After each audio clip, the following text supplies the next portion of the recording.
روزانہ پانی دیتے ہو؟ جب ضرورت ہوتی ہے تب کافی مرتبہ بھول جاتا ہوں۔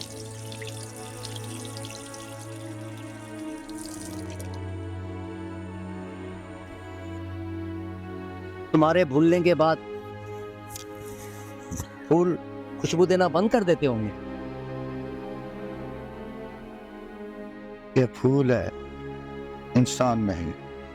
ہاں، انسانوں کی عادت یہ ضرور رہی ہے، 100 کام کرنے کے بعد ایک کام نہیں کرو تو 100 کام بھی ختم ہو جاتے ہیں۔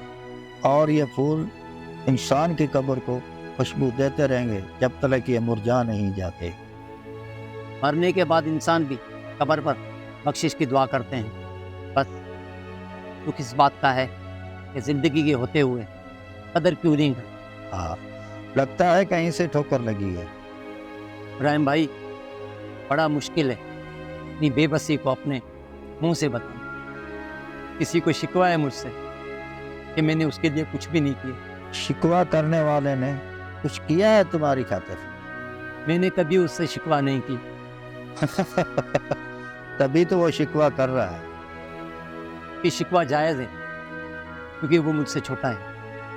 تمہارے بھائی منان نے تم سے شکوہ کیا ہے۔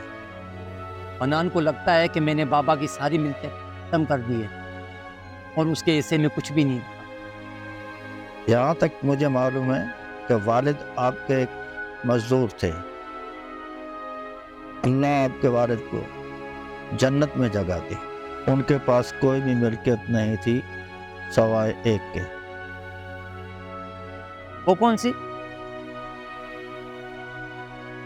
جب بھی وہ مرتے تھے مجھے یہ کہتے تھے، ابراہیم میاں، میری دولت میرے بیٹے ہیں۔ چلتا ہو ابراہیم میاں، بابا کی ملکیت کو سنبھالنا ہے۔ منان بھی گھر پر اکیلا ہے،